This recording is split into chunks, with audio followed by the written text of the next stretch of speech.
Oke teman-teman ya, nah sebelum kita bahas lebih lanjut dan kita lakukan uji sedikit, yang pertama kita tahu bahwa karate plus boron ini di pola-pola pemupukan kita selalu ada dan teman-teman selalu agak kerepotan mencarinya. Rupanya di sana nggak terlalu tersedia teman-teman.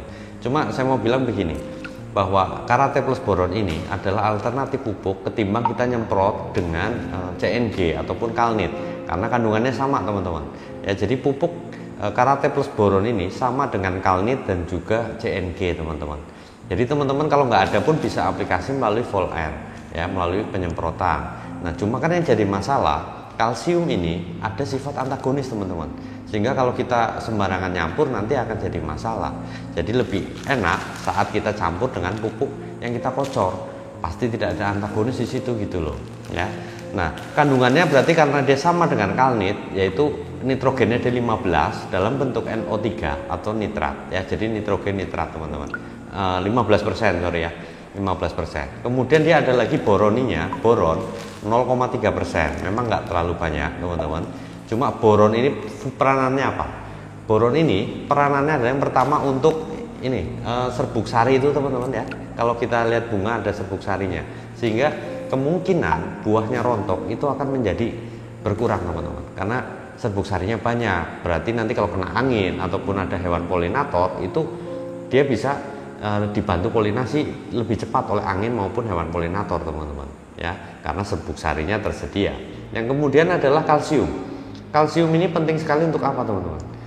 Selain untuk transportasi enzim dan lain-lain teman-teman, yang paling utamanya dari kalsium ini adalah pembentukan pucuknya ya, baik pucuk akar maupun pucuk daun ya kan, sehingga akar serabutnya banyak, kemudian nanti juga daun barunya banyak. Jadi kalau tanaman yang produksi terus-terusan, cabai, timun ya, melon melon enggak ya, melon cuma sekali, cuma kita butuh untuk serbuk sarinya ya. Jadi kayak cabai, tomat, terong ya kan, kacang, itu penting sekali kita aplikasi kalsium nitrat ini teman-teman ya, sehingga nanti apa namanya itu akarnya banyak, jadi dia penyerapannya akan maksimal, kemudian pucuknya dia tumbuh terus ya, jadi produktivitasnya akan meningkat teman-teman. Kemudian untuk nitrogennya sendiri, kita tahu nitrogen adalah untuk daun ya, utamanya di situ teman-teman. Yang jadi masalah kemarin ada beberapa pertanyaan, itu kalau kita pakai ini berarti N-nya ketinggian dong ya kan.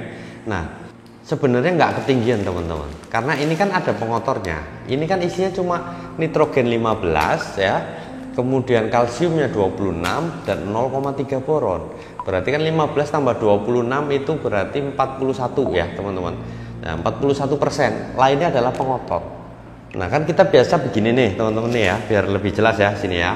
Oke teman-teman ya, jadi untuk karate plus boroni ini dia ada unsur N-nya adalah sebanyak 15,5, kemudian ada kalsiumnya itu 26%, boronnya ada 0,3%, sehingga totalnya dari pupuk itu adalah cuma 41,8% teman-teman ya.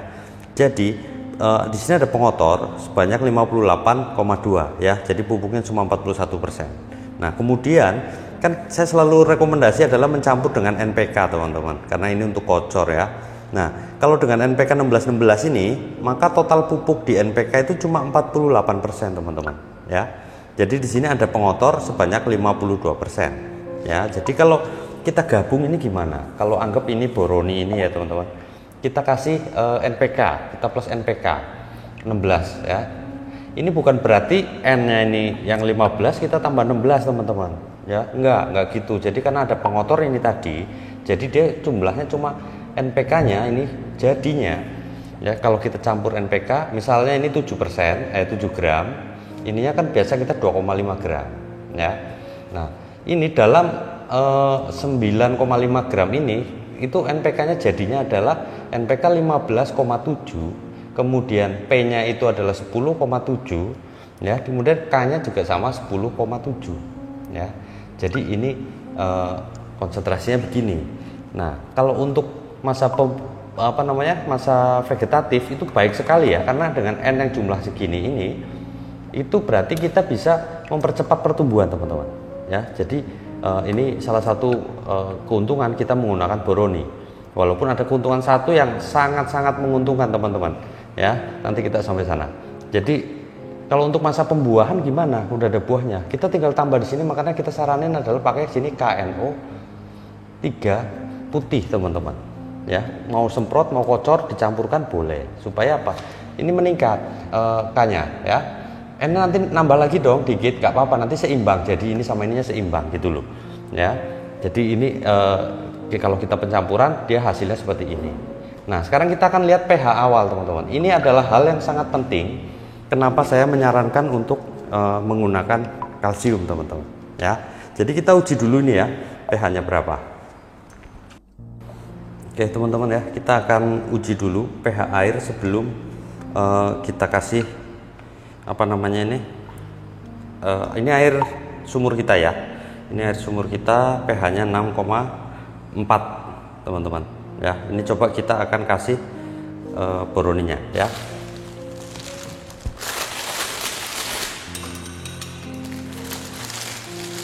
Kita kasih dikit aja, teman-teman. Kita kasih segini ya. Nah, ini pupuk ini sangat baik. Kenapa? Karena dia mudah sekali larut dengan air.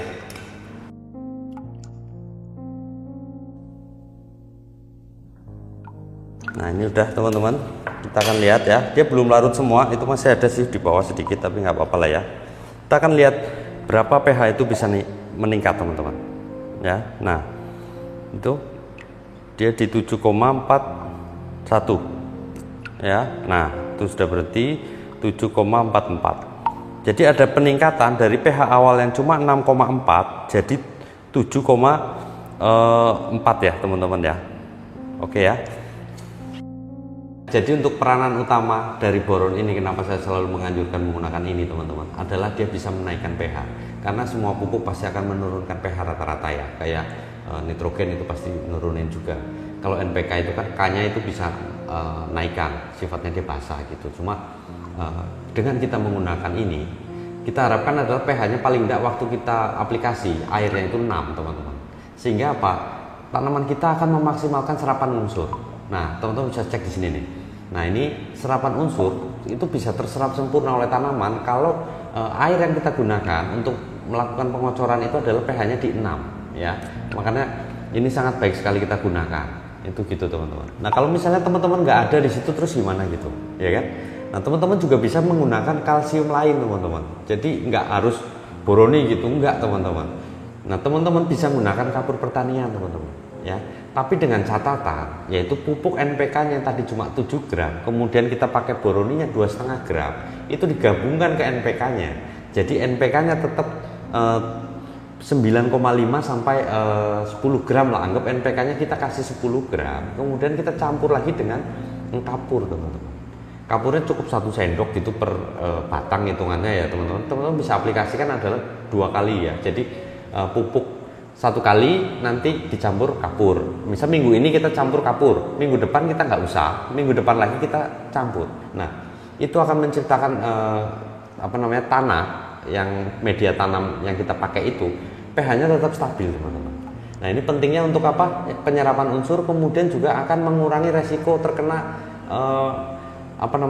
jamur, patogen, bakteri ya, layu fusarium, layu-layuan itu akan bisa terkendali atau bisa kita lebih tenang kalau pH yang kita gunakan untuk menyiram tanaman itu adalah kurang lebih di 6, teman-teman.